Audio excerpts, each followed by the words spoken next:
Builder ने जोर देकर कहा, 58 लाख मतलब पूरे 58 लाख। यह आखिरी कीमत है। डॉक्टर होकर आप इतना मोलभाव कर रहे हैं, आपको शर्म आनी चाहिए। आपकी उम्र के बाकी डॉक्टर तो 5-6 करोड़ के बंगलों का सौदा 5 मिनट में कर लेते हैं। लगता है आपकी प्रैक्टिस नहीं चल रही होगी। डॉक्टर विनय शाह कोई नए नवेले डॉक्टर नहीं थे। वह वरिष्ठ नागरिक थे। अपने 2 बच्चों को पढ़ा लिखाकर और शादी कराकर अब जीवन के बचे हुए साल अपनी पत्नी के साथ अपने खुद के फ्लैट में बिताने का सपना देख रहे थे। लेकिन जो फ्लैट उन्हें पसंद आया था वह महंगा था। मोल भाव की गुंजाइश भी कितनी हो सकती थी? 2-4 लाख रुपए की बात हो सकती थी। भाव ज्यादा कम नहीं हुआ, लेकिन बिल्डर द्वारा किया गया अपमान सहन करना का डॉक्टर विनय भीतर ही भीतर परेशान हो गए। बिल्डर की आखिरी बात उनके सिर पर हथौड़े की तरह लगी। लगता है आपकी प्रैक्टिस नहीं चल रही। बिल्डर को कैसे समझाते कि डॉक्टर विनय शाह की जनरल प्रैक्टिस हमेशा बहुत अच्छी रही थी, लेकिन डॉक्टर को केवल अच्छी चिकित्सा देनी आई थी, ज्यादा फीस लेना नहीं आया। अगर फीस लेना सीखा होता तो 40 साल की प्रैक्टिस के बाद 4 बड़े बंगले उनके नाम होते। बिल्डर से निराश होकर डॉक्टर घर लौटे। पत्नी नीताबेन के साथ चर्चा की। लगता है कि जीवन का बाकी हिस्सा हमें इस किराए के मकान में ही गुजारना होगा। बिल्डर 58 लाख से 1 रुपया भी कम करने को तैयार नहीं है। पति पत्नी ने अपनी पूरी जिंदगी की कमाई का हिसाब किताब करने का फैसला किया। छोटी छोटी फीस के बदले उन्होंने सैकड़ों मरीजों का इलाज किया। अपनी क्लिनिक से गोलियां, सिरप और कैप्सूल्स दी। मरीजों के लाखों रुपए बचाए, लेकिन अपने करोड़ों गंवा दिए। दवाइयों के अलावा कंसल्टिंग फीस, पट्टी बांधना, होम विजिट्स और न जाने क्या क्या करते हुए उन्होंने जो भी बचाया वह बच्चों की पढ़ाई, बेटी की शादी और दोनों की विदेश में बसने की इच्छाओं को पूरा करने में खर्च हो गया। अब उनके पास सिर्फ 2 लाख रुपए बचे थे। इन 2 लाख में फ्लैट तो छोड़िए, फ्लैट का दरवाजा भी नहीं आ सकता। नीताबेन एक उदार और समझदार पत्नी थी। जीवन के हर उतार चढ़ाव में उन्होंने अपने पति का साथ दिया था। आज तक उन्होंने पति की कम फीस लेने पर कभी शिकायत नहीं की थी। लेकिन आज उनके मुंह से निकल ही गया। जिन मरीजों के लिए आपने खुद को झोंक दिया वो सभी आज क्या कर रहे हैं? जिन्हें आपने भगवान समझकर पूजा की तरह इलाज किया, उन्हीं भगवानों के सामने हाथ फैलाइए। शायद 58 लाख दान में मिल जाएं डॉक्टर।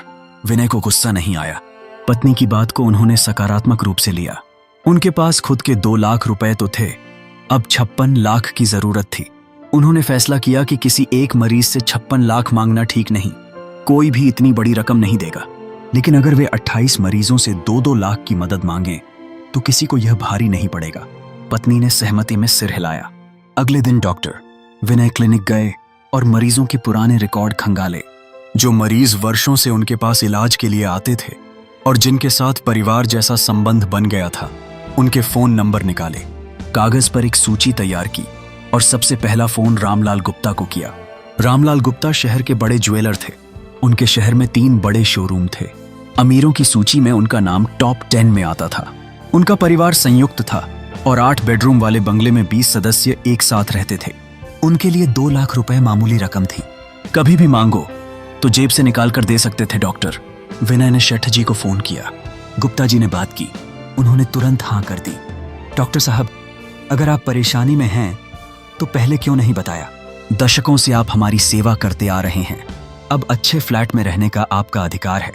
मेरे 2 लाख गिन लीजिए। कुल कितनी रकम जुटानी है डॉक्टर?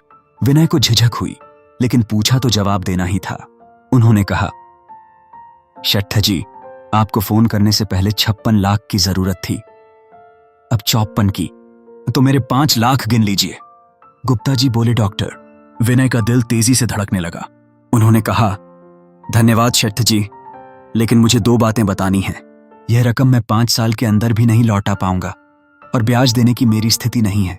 मेरी आर्थिक हालत थोड़ी तंग है। ऐसा है डॉक्टर, गुप्ता जी बोले, तो मेरे 10 लाख गिन लीजिए। डॉक्टर को लगा कि वह खुशी के मारे उछल पड़ेंगे। तभी उनके कानों में दूसरी आवाज आई। गुप्ता जी शोरूम में बैठे थे। उनके पास उनका बड़ा बेटा संकेत भी था। वह ग्राहक का बिल बना रहा था। उसने पिता को डॉक्टर से बात करते सुना और सारी बात समझ गया। संकेत ने विनम्रता से गुप्ता जी से कहा, पिताजी, मुझे डॉक्टर साहब से बात करने दीजिए। गुप्ता जी ने बेटे को फोन दिया। संकेत ने कहा, नमस्ते डॉक्टर साहब, मुझे याद है जब मैं 5 साल का था और उल्टी, दस्त और बुखार से मरने जैसा हो गया था, तब आपने हमारे घर आकर मुझे ड्रिप लगाई थी। और इंजेक्शन दिए थे। मेरी करोड़ों की कीमत की जिंदगी आपने 50 रुपए में बचा ली थी। पिताजी जो देंगे उसमें मेरे 10 लाख और जोड़ लीजिए। डॉक्टर को लगा कि वह रो देंगे। उन्होंने बड़े शेठ से कहा, शेठ जी, मैं क्या कहूं, मेरा गला रुंध गया है।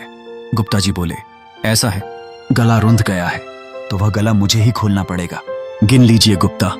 परिवार की तरफ से 35 लाख। डॉक्टर विनय सच में रो पड़े। उनकी आवाज में कंपकंपी सुनकर गुप्ता जी इसे सहन नहीं कर सके। उन्होंने डॉक्टर को ढांढस बंधाया और कहा, अब शांत हो जाइए साहब, हमारी तरफ से 35 लाख पूरे गिन लीजिए डॉक्टर। विनय को लगा कि यह बुजुर्ग राजस्थानी व्यापारी उनके शोरूम के सारे गहनों से भी अधिक मूल्यवान रत्न हैं। उन्होंने फोन काट दिया। पत्नी से चर्चा करने लगे। मुझे लगता है कि कल फोन करके गुप्ता जी से मिलने जाऊं, लेकिन मुझे उनके शोरूम जाना चाहिए या बंगले, ऐसा कुछ करने की जरूरत नहीं पड़ी। शाम 8 बजे गुप्ता जी खुद शॉफर ड्रिवन कार में आए और 35 लाख का चेक देकर चले गए। साथ में कह गए, अगर आपके पास पैसे इकट्ठे हो जाएं तो ही लौटाना, 5-10 साल मत गिनना। मैं तो यह रकम बिना लौटाने की उम्मीद से दे रहा हूं। इसके बाद बाकी काम आसान हो गया। वह 28 नामों की सूची फाड़नी पड़ी। 2-3 मरीजों ने ही मदद कर दी डॉक्टर। विनय की निस्वार्थ सेवा ने उनके मरीजों के दिलों में गहरी छाप छोड़ी थी।